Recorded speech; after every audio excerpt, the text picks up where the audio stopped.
저스트 펄슨입니다. 저스트 펄슨의 짧은 물리학에 오신 여러분을 진심으로 환영합니다. 이 강의 같은 경우는 이미 물리학에 대해서 어느 정도 지식이 있거나 많이 알고 있는 그런 친구들을 대상으로 한 게 아니라는 점 꼭 주의해 주세요. 여기 보면은 주의사항에 써져 있죠? 깊이 없다. 딱 기본만 한다. 그리고 졸릴 수도 있다. 그러니까 여러분들 괜히 시간 낭비하지 말고 이미 아는 내용이다 싶으면 스킵하셔도 괜찮습니다. 자, 그러면 시간이 없으니까 빠르게 진행을 하도록 합시다.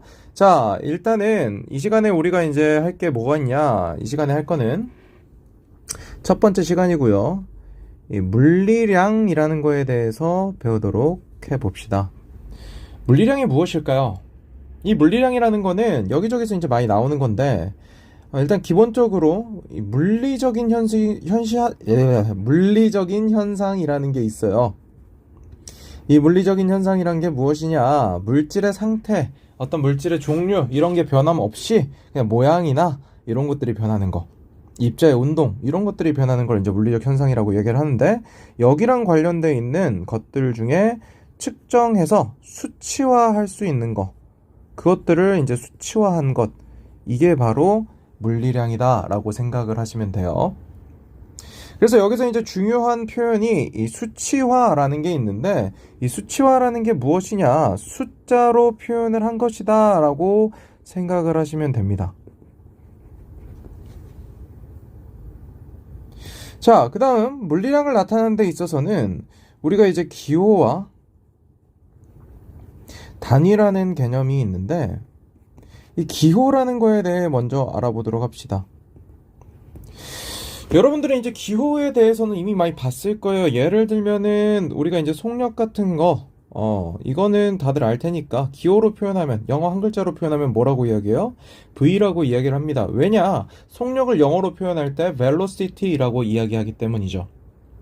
그리고 그 외에 길이를 이야기할 때, 거리를 이야기할 때는 D를 쓴다던가 S를 쓰다던가 뭐 이렇게 쓰기도 하고요. 그 다음에 질량을 이야기할 때 M, 이것도 많이 쓰는 거니까 이 질량을 이야기할 때 M, 그 다음 시간을 이야기할 때 T, 이런 식으로 이제 표현하는 것들, 이것들을 우리가 기호라고 이야기를 해요. 얘네의 특징은 뭐냐? 얘네의 특징은 영어 또는 라틴어의 첫 글자를 따오는 경우가 대부분이에요.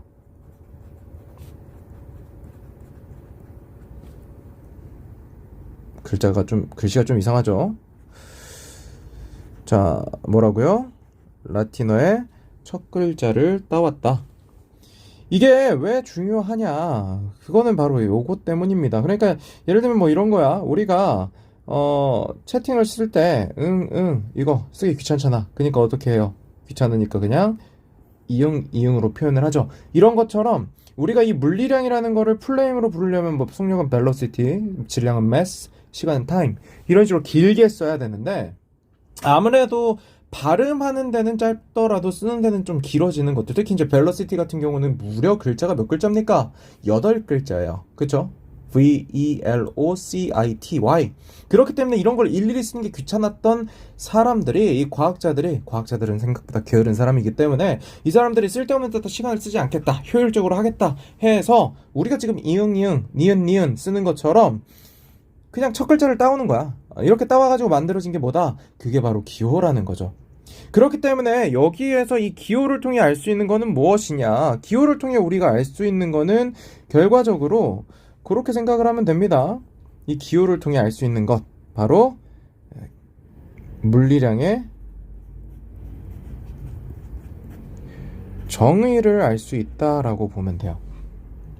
이 기호가 뭘 나타내는 건가? 우리가 지금 여기서 뒤에 쓸 게 무엇을 의미하는 건가? 이런 걸 미리 공지해 주는 거, 혹은 공식에서 필요한 물리량이 무엇인가? 이런 거를 이제 정리해 준다라고 이렇게 보시면 돼. 이 정의란 표현이 좀 안 맞을 수도 있는데 일단은 뭐 그렇게 표현을 할게요. 뭐 중요한 거는 이 기호가 첫 글자를 따왔다는 게 중요한 거니까요.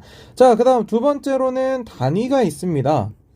자, 단위 같은 경우 이 속력을 똑같이 이제 표현을 하자면 속력의 단위는 미터 퍼 세크를 쓰고요. 질량의 단위는 킬로그램을 씁니다. 그 다음 시간의 단위는 세컨드, 미니트, 그리고 아워, 이런 것들을 쓸 수가 있죠. 우리나라로 치면은 초, 분, 그리고 시간이 되겠네요.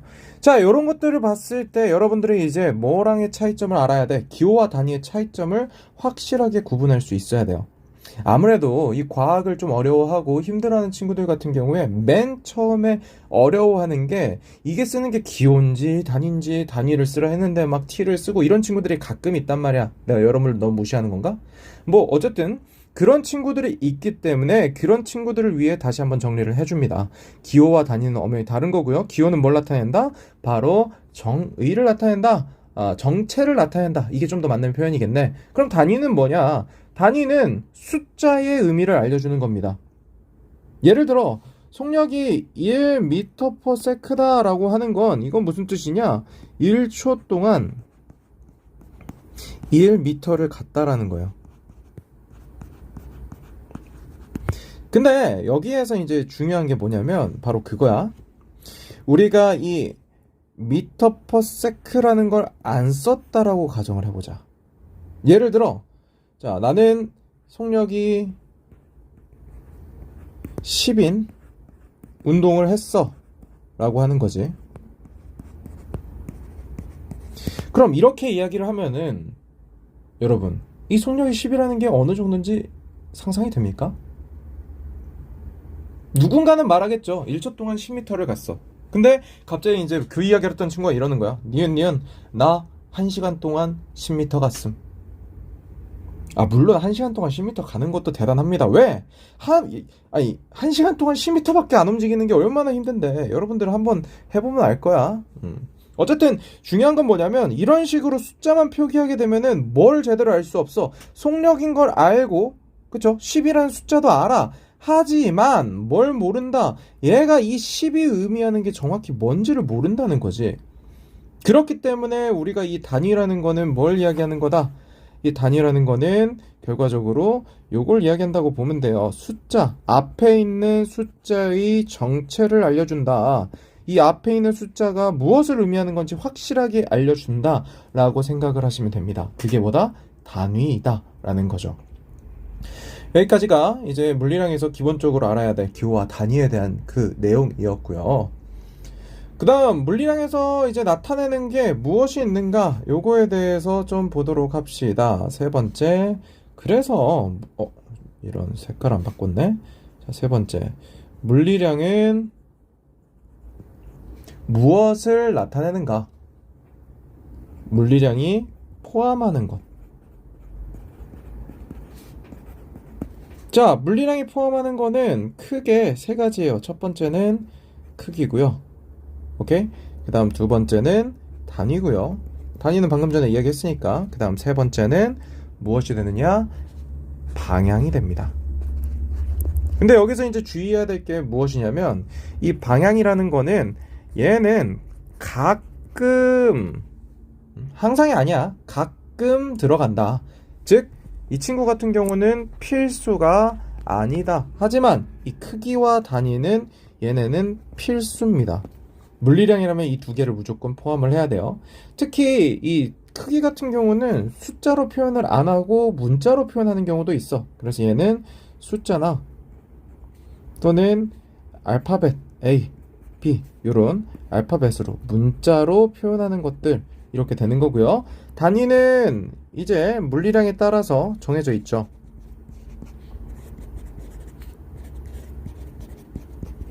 이거 알아두시면 되고, 그 다음 방향 같은 경우는 얘는 조금 애매한데 우리가 제대로 말하면은 방향을 일일이 다 표현을 해야 됩니다. 시작점으로부터 끝점 이런 식으로 표현을 해야 되는데 우리가 여기서는 굳이 그렇게 막 복잡한 거는 보지 않을 거니까 그냥 이렇게 생각하면 편해요. 플러스 또는 마이너스로 표현을 한다.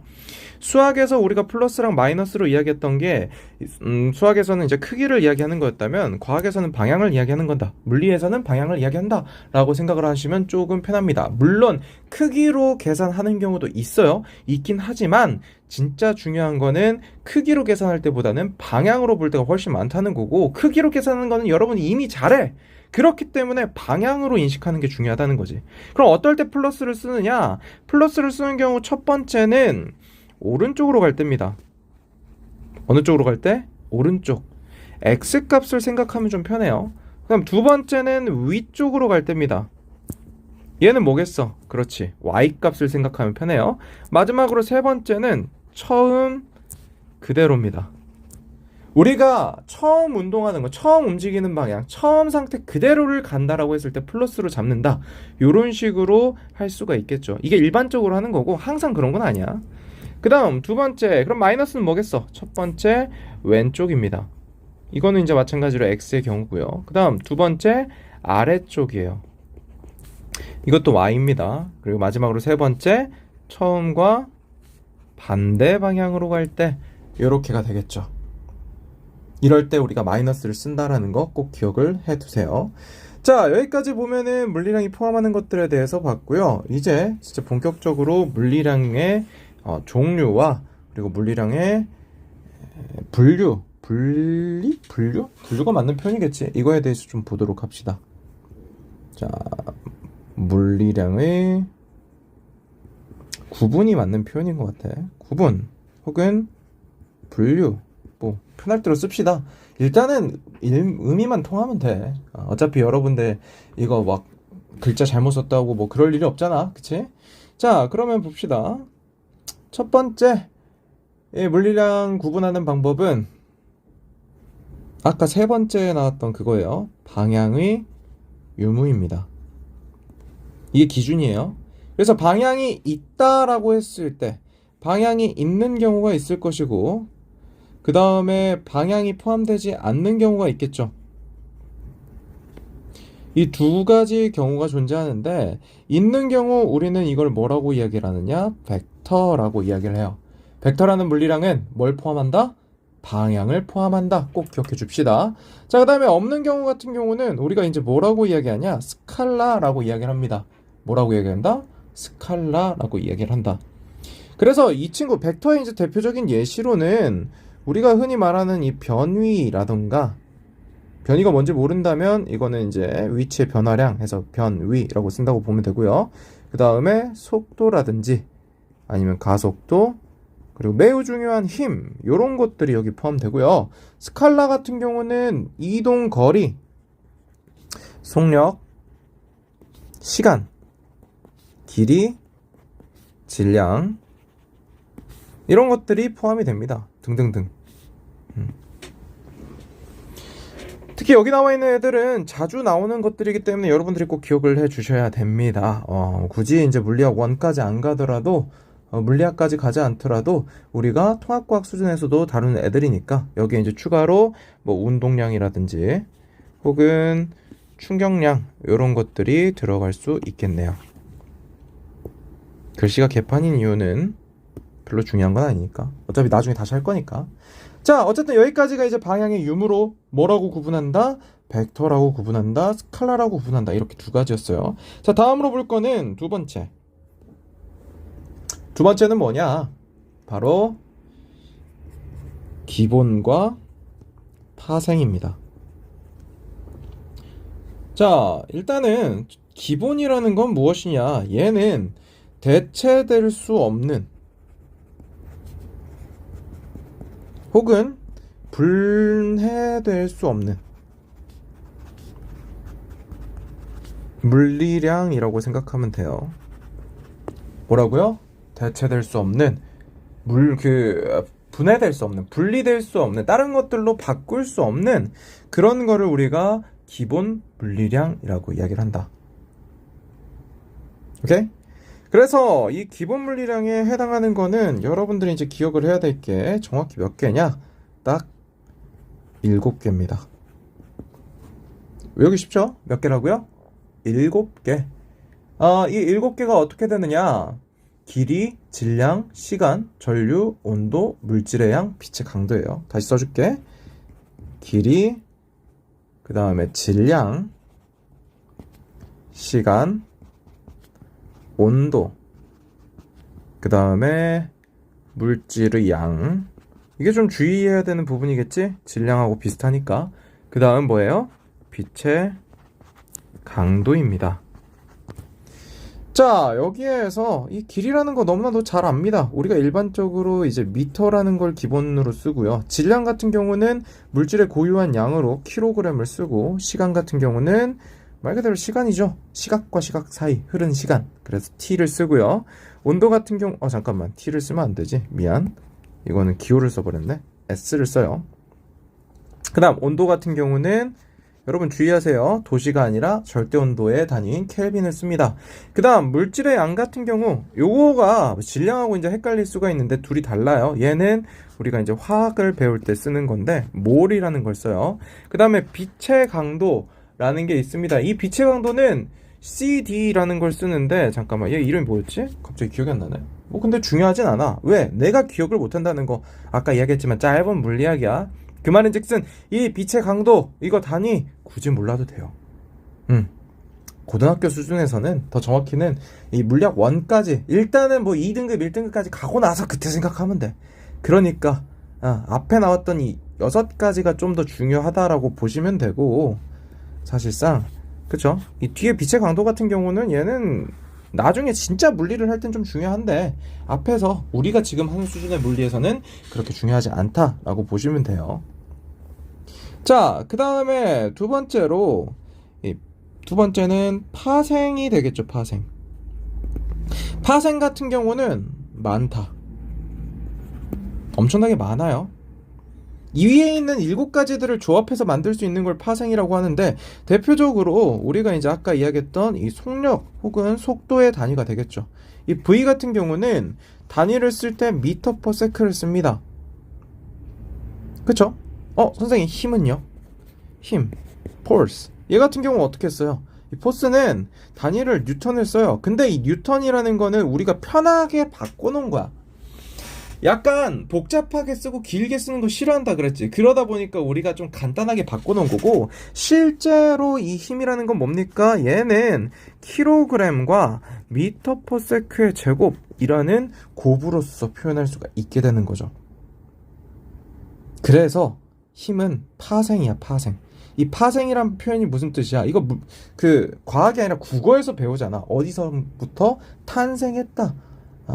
그렇기 때문에 이 기본으로부터 탄생했다. 기본으로부터 응용으로 나온 여러 가지다. 근데 여러분들 응용 문제 풀어보면 알지만 이 응용이라는 거 엄청나게 다양하잖아요. 그쵸? 그러니까 이 응용, 파생 같은 경우는 몇 개 있는지는 몰라도 돼. 그냥 이 기본을 제외한 나머지는 전부 파생 물리량이다 라는 것만 일단 기억해 주시면 됩니다.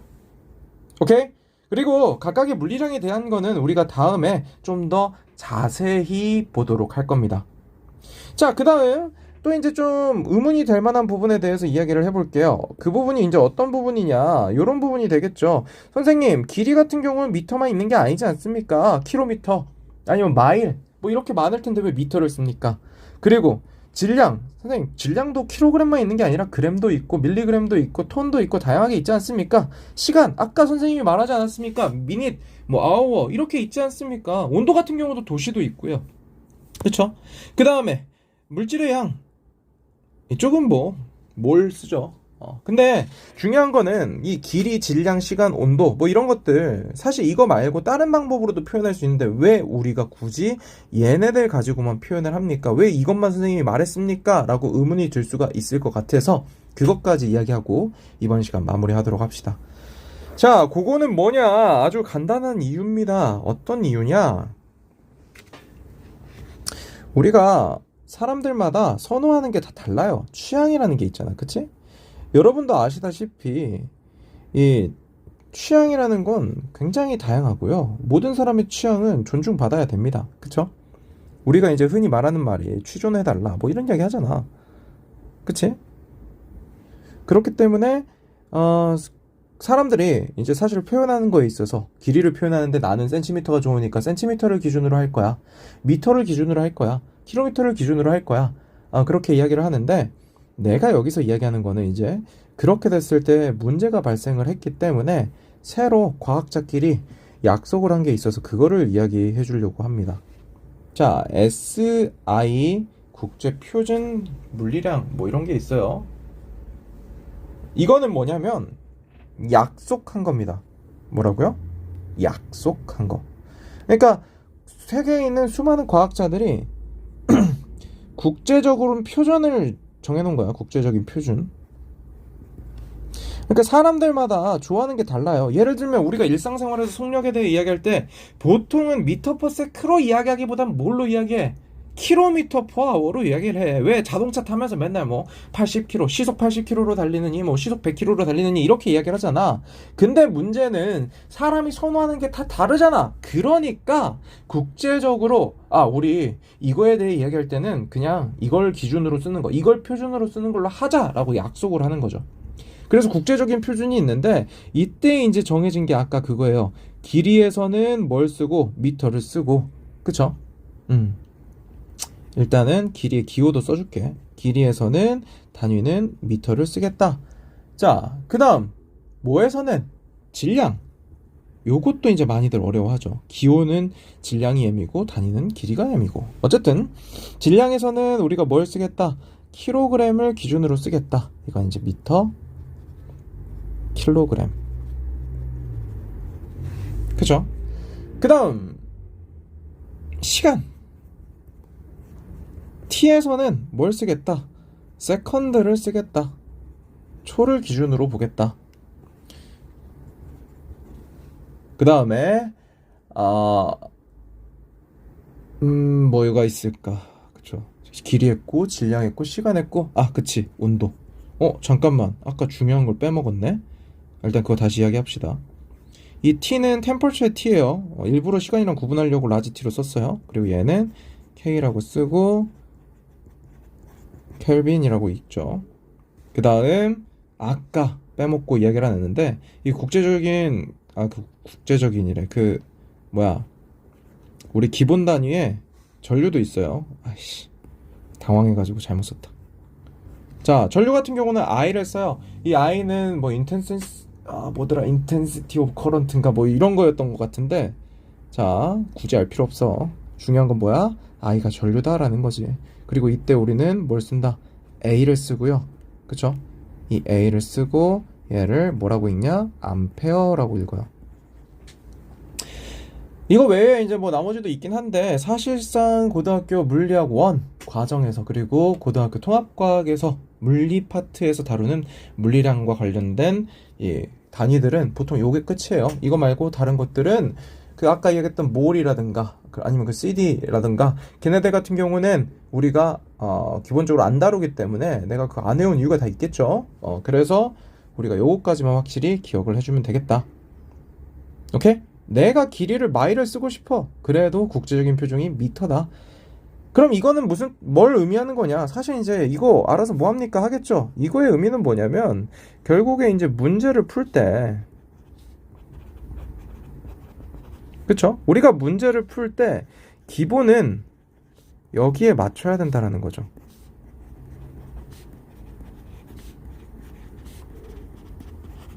뭐라고요? 문제를 풀 때 기본 여기에 맞춰줘야 된다. 예를 들면 뭐 그런 거예요. 36km/h가 있다 라고 한다면 이거를 우리가 10m/s 이런 식으로 바꿀 수 있어야 된다는 거지.